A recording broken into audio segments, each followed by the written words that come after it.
welcome or welcome back. I'm Shannon Makes, cape enthusiast by day, circus artist by night, and full-time hobbit at heart, and this video is about my CAPEtember make, a hobbit meets cottagecore capelet made with stash-busted wool and countless hours of embroidery.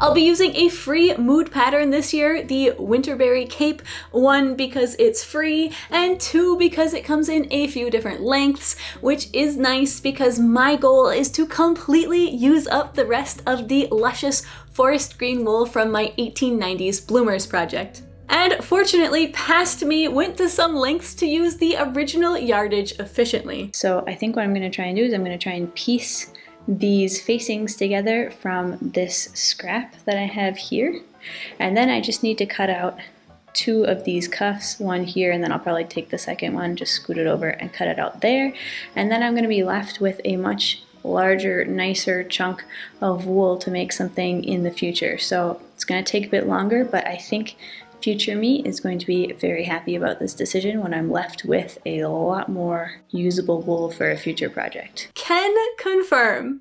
And the future is now, so let's jump right into it.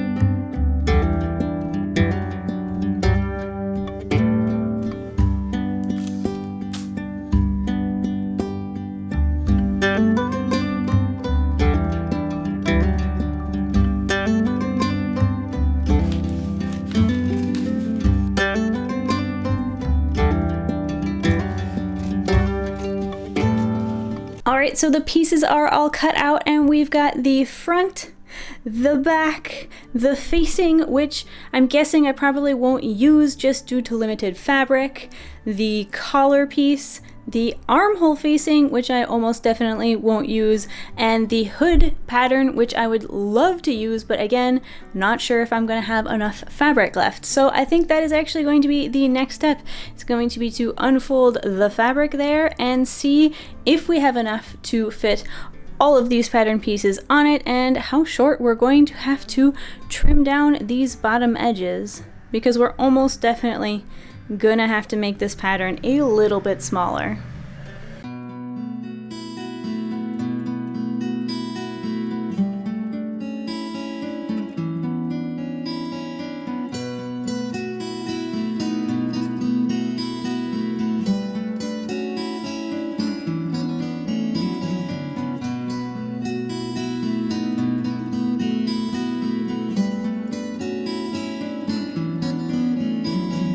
So it looks like I can probably chop off about 6 inches from the bottom of the cape here, which would bring it to roughly my belly button height in the front. So I'm gonna go ahead and do that. I'm gonna cut off about this much from the whole bottom, and then I'll do another little visual check before I do the same thing to the other pattern piece. And then once both pieces are trimmed, I'll go ahead and relay them out on my fabric, make sure that that's gonna give me enough room to cut all the pieces out, and maybe, if we're lucky, it means I'm gonna be able to squeeze a hood out of this as well. I created an impromptu scribe tool by taping a piece of lead onto a seam allowance tool and used that to take off about 6 inches from the bottom of the front pattern piece. Then I tested the length to make sure I was happy with it before trimming the same amount off of the back pattern piece.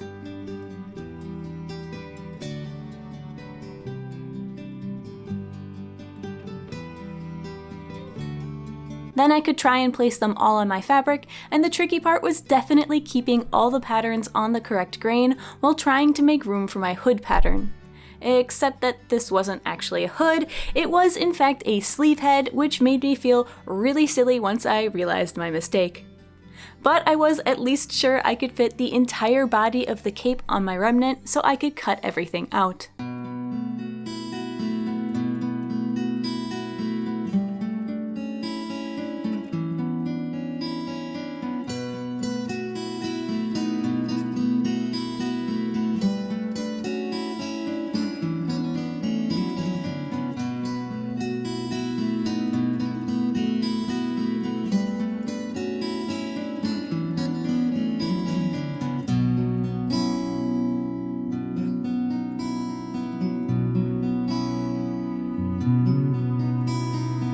Well, I've got the patterns all cut out. Here are the fronts as well as the back, and not a whole lot of extra fabric left over to spare. The main pieces have already been thread marked, and all that's going to be left to do is put some stay stitching in the neckline before I hang these pieces up for a few days so that they get a chance, if they're going to stretch out, to do it now. And that should give me some time in the meantime to work out what exactly I want to do for my embroidery design. As for the hood and whether I think I'm going to be able to squeeze one out from these remnants, I'm not super confident about it, but that'll be a problem for future me.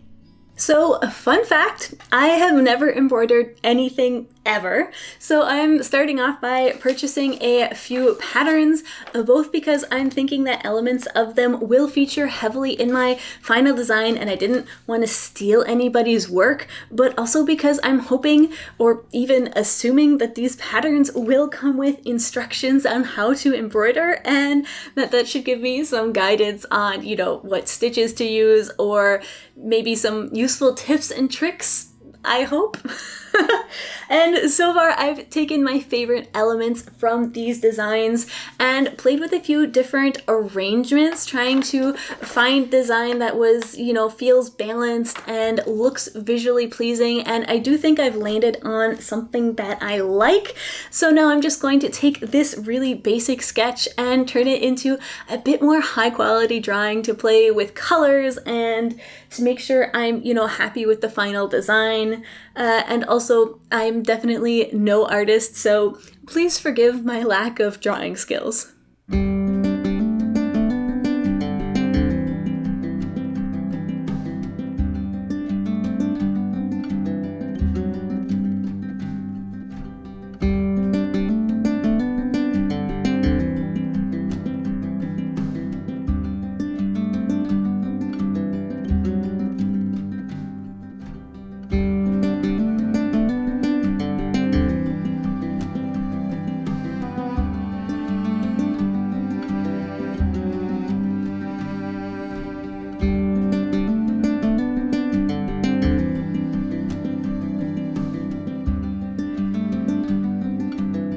I really liked the final design, so I was ready to start the embroidery, but because I want the image to be symmetrical and mirrored on both sides of the cape, I decided to trace key elements of the design onto a second piece of paper that I could use as a stencil.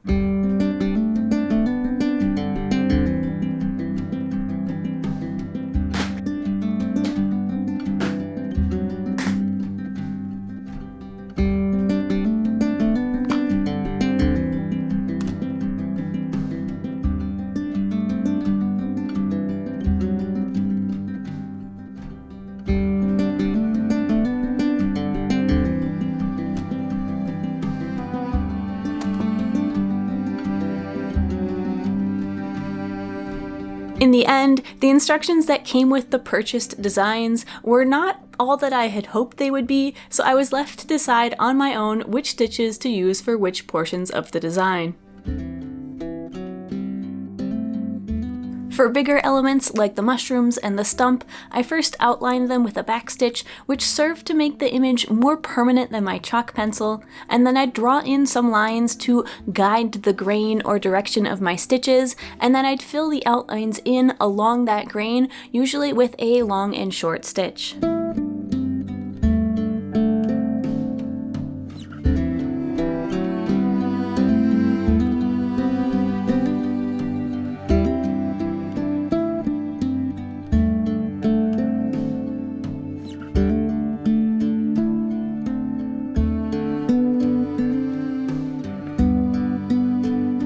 For other elements, I didn't have any hard or fast rules or techniques other than trying to pick hardier stitches which wouldn't be too loose or prone to snagging when the cape was worn. Like these flowers, for example, are a gorgeous stitch that I love the look of, but I kept them to a very small size because they seemed like exactly the kind of stitch that might get easily distorted if the flower grew much larger and the stitches were looser and just more prone to catching on things.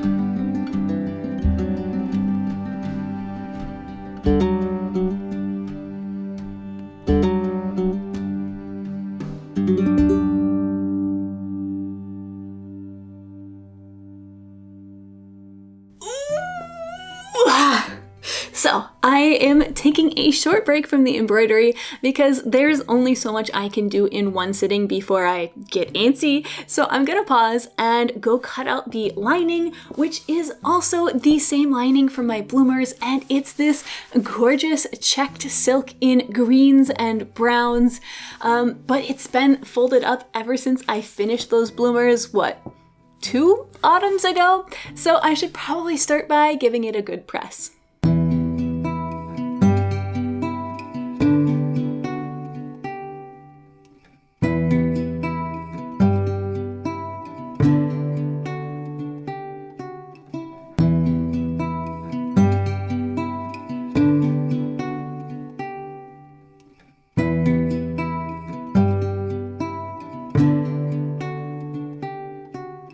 Cutting the lining was a quick but welcome break from the embroidery, and by the time I picked it back up again, I decided it was time for a change of scenery.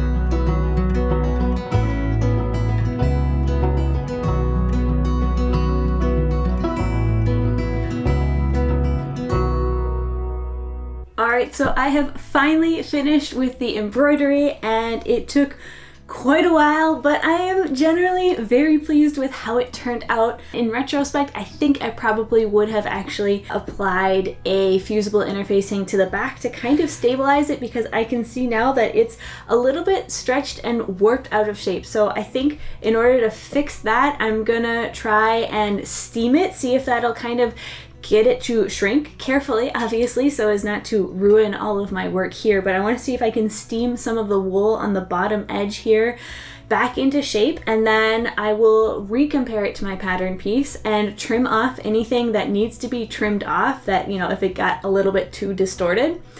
And then I'm gonna take off this little extra piece that I have here where I needed to kind of extend my fabric to fit in the hoop, because this design definitely does go very close to the edge of the cape here. So once that is all done, then I think we can move on to assembling the cape finally. And I'm so excited, not only because, you know, it's actual progress on the garment itself, but also because I'm going to be trying out a new technique that I've wanted to do for a long time. So what I'm going to be doing is a combination flat lining and Hong Kong finish technique all in one, and usually I think it's reserved mostly for skirts, but really, what is a cape but a skirt for your neck? So I think this will work just as well for a cape, and I think it's going to give a really nice finish on the inside. So let's get right to it.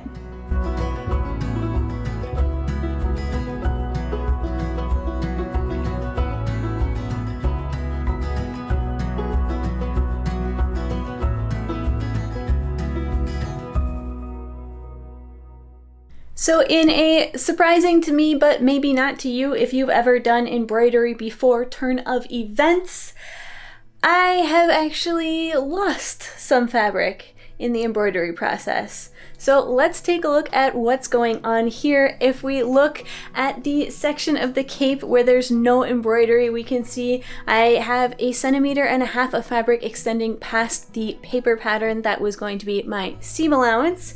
And then if we look and follow that line up to the center front of the cape where there is the embroidery, I was expecting to have a bunch of extra fabric here. I thought I was gonna have to trim it down, but no, as it turns out, that fabric has gotten kind of sucked into the embroidery process, and I have lost fabric. So instead of trimming off excess, I think What I'm gonna have to do now is go in and basically trim the whole cape to just match the paper pattern, no seam allowances, which is a bit of a shame because it's gonna make my cape a really small capelet. It's going to be 1.5 centimeters shorter than it was originally planned to be, which is admittedly a bit of a shame, but what are you gonna do? Live and learn. So next time I do embroidery on a project, I'm going to possibly stabilize it and definitely try and leave myself a bit of extra fabric to work with, or just do the embroidery after the garment is constructed.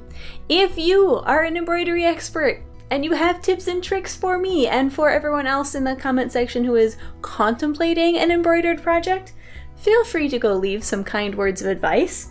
What should I have done? Should I have stabilized it? Should I have just given myself extra? Should I have pulled it significantly tighter in the embroidery hoop? That is a possibility because it is a really cheap embroidery hoop. So I don't know. Let me know in the comments. I'm gonna keep going with trimming this, and then we can get on to my fun new flatlining Hong Kong combination technique that I'm super excited about.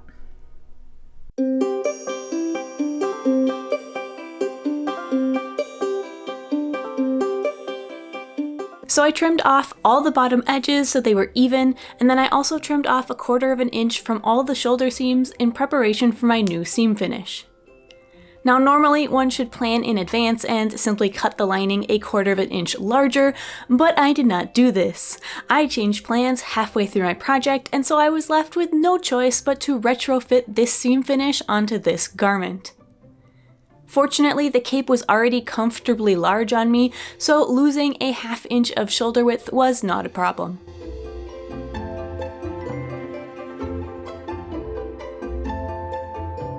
Once everything was all trimmed, I laid out my wool on top of my lining, right sides together, and you can see here that the lining is now a bit larger on all edges. And then I scooched the wool layer over to line up with the lining fabric, where I matched the edges together and pinned it in place.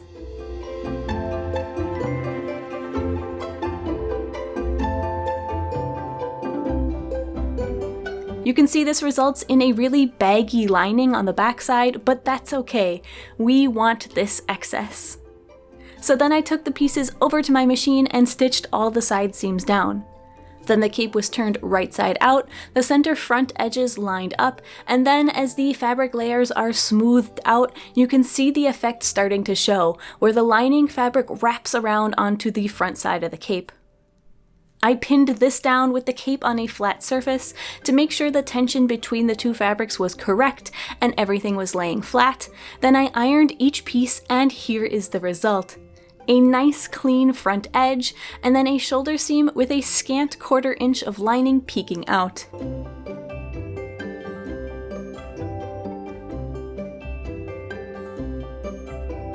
Then each piece was turned back inside out, the bottom edges lined up and pinned down, and then the hem was sewn down, again at just a scant 1/4 inch to save as much length as possible. Then the panels were turned right side out for the final time, and the bottom edge was pressed before the cape could finally be assembled.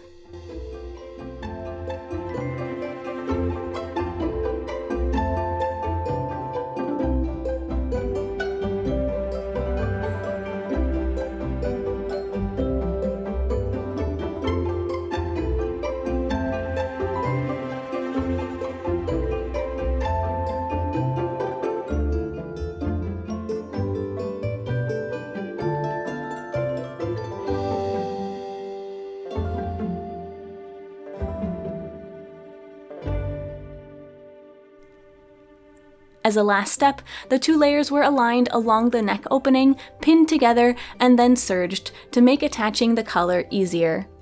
And yes, you heard right, ultimately I decided to go with a collar instead of a hood, partly because any hood would have had to be pieced together out of several different scraps, and I didn't feel like that matched with the aesthetic of the rest of the cape, and partly because I was worried that a hood would feel unbalanced on such a small capelet. The upper collar was cut on the straight of grain, while the under collar was cut in 2 pieces on the bias. It was also cut slightly smaller than the upper collar, so that the seam joining the two would be pulled to the underside of the collar. The undercollar pieces were pinned together, while the upper collar was interfaced. The undercollar was pinned on first, starting with the center back and working towards the front. This was sewn down, and then the seam allowances were graded, and then the upper collar could be attached.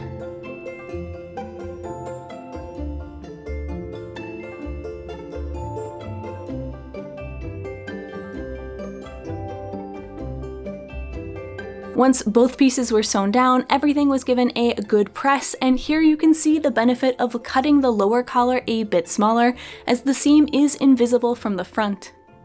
Next, I basted the collar pieces in position before whipping the undercollar down to the underside of the cape by hand.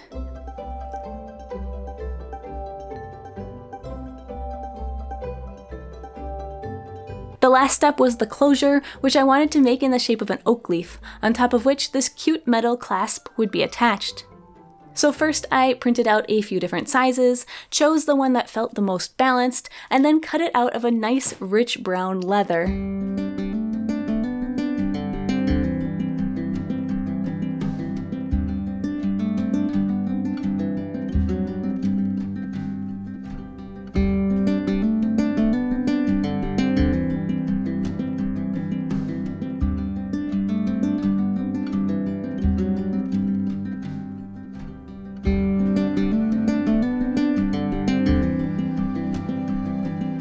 To hold them in place while I sewed them on, I pinned around the leaves, trapping them in place without puncturing the leather.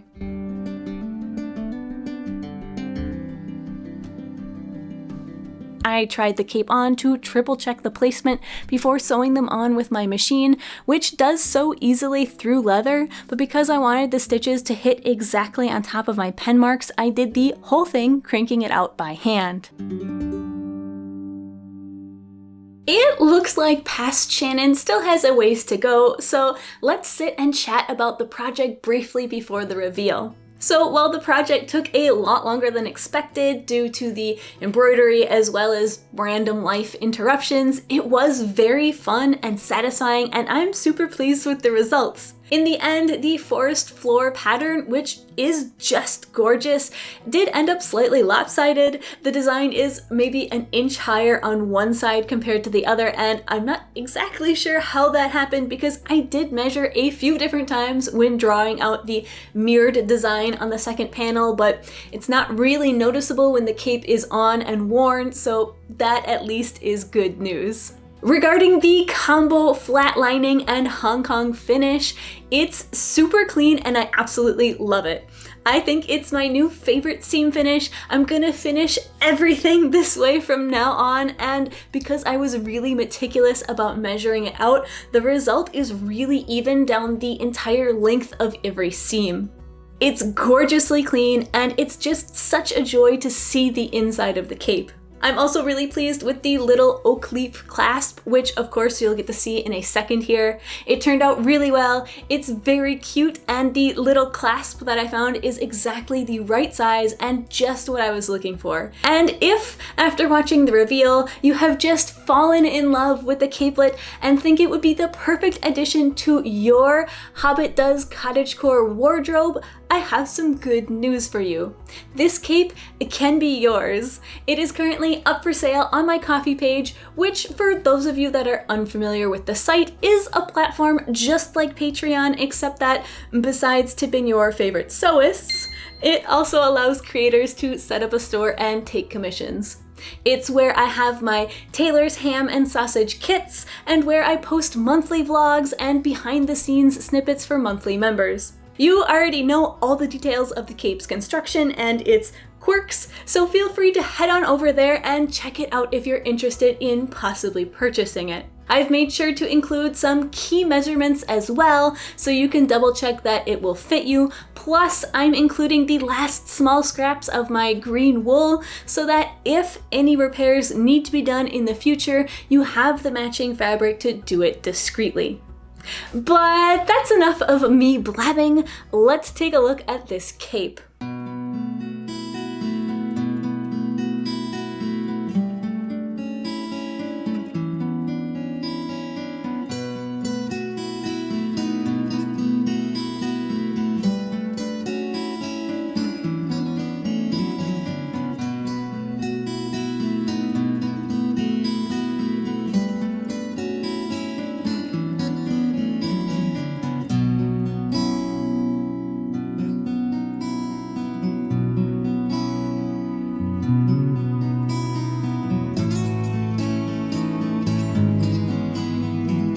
Thanks everyone for watching. I really hope you enjoyed it. If you're interested in purchasing the cape, be sure to check out the listing over on my Ko-fi, and I'll catch you in my next video.